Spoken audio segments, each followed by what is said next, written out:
Hi class, next I'd like to review the binomial theorem. The binomial theorem allows us to compute expressions like this, a plus b to the nth power, where for the moment let's think of n being an integer. If we do that, then a plus b to the nth power is just a plus b times etc. times a plus b, altogether n times. We can expand this out. We know that we're going to start with terms of the form a to the n, and that comes from taking an a out of each of these n terms. There's only one way of doing that, so we get a to the n with coefficient 1. The next term we can get is an a to the n minus 1 times b. That corresponds to taking an a out of all but one of the terms and a b out of one of these n terms. There are n ways we can take the b out, so therefore the coefficient is n a to the n minus 1 times b. If we compute a higher order term like a to the n minus 2 times b squared, we have to pick out two b's out of these terms, and there are n times n minus 1 over 2 ways of doing that. There are n choices for the first b, n minus 1 choices for the second, but it doesn't matter the order, therefore it's n times n minus 1 over 2, a to the n minus 2 times b squared, etc., and it continues up to the nth term, which is b to the n. This can be written compactly as the sum, j going from 0 to n, of the combinatorial coefficient n choose j, a to the n minus j, b to the j, where this just tells you the number of ways of picking j objects out of n choices. So this is n factorial over j factorial times n minus j factorial. Okay, so that's something you're probably familiar with. Now let's connect that to what we know about calculus and Taylor series. Suppose we consider a function f of x, which is 1 plus x to the n. And again, for the moment, let's think of n as being an integer.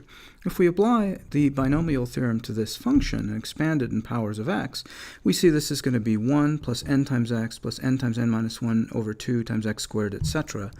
But we know that each of those terms corresponds to terms in the Taylor series. It's the sum, j going from 0 to infinity, the jth derivative of f at 0 divided by j factorial times x to the j.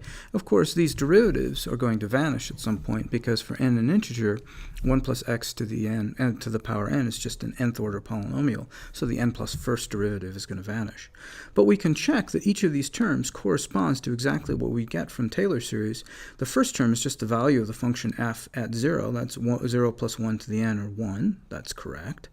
The second term should correspond to the first derivative divided by 1 factorial. The first derivative at 0 is n times 1 plus x to the n minus 1 evaluated at x equals 0. That's just n, so we get n times x. The second derivative gives us n times n minus 1 times 1 plus x to the n minus 2. That gives us n times n minus 1 divided by 2 factorial. That gives us exactly that. So we can see that the binomial theorem agrees completely with the Taylor expansion. But this is interesting because for the Taylor series derivation, we really didn't need n to be an integer. We could easily have considered something like 1 plus x to the 1/2.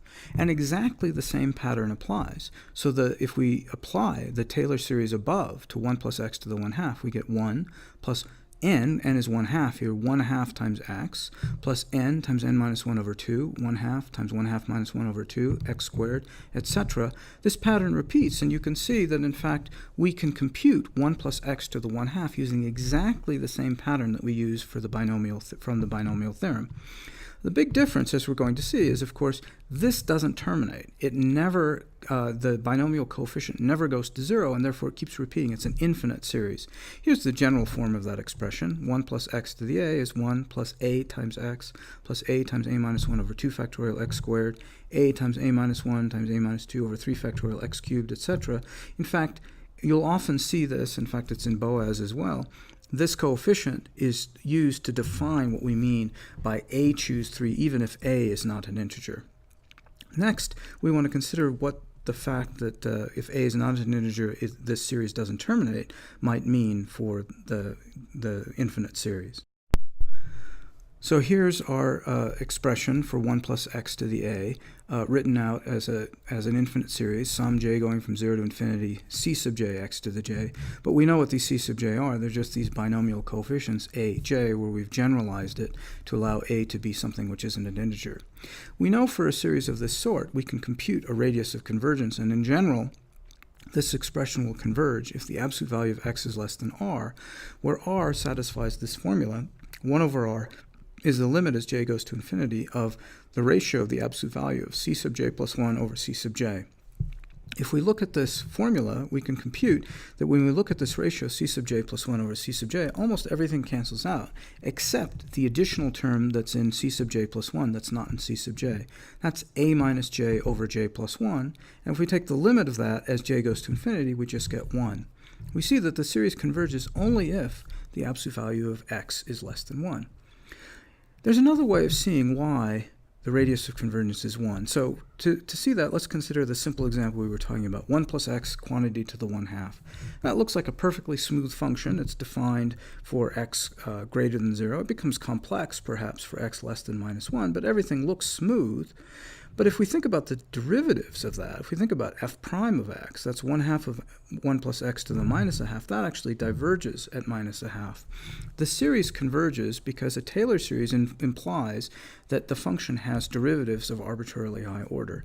You can see for these fractional powers that in general the series won't have arbitrarily many derivatives, that some derivatives are eventually going to diverge.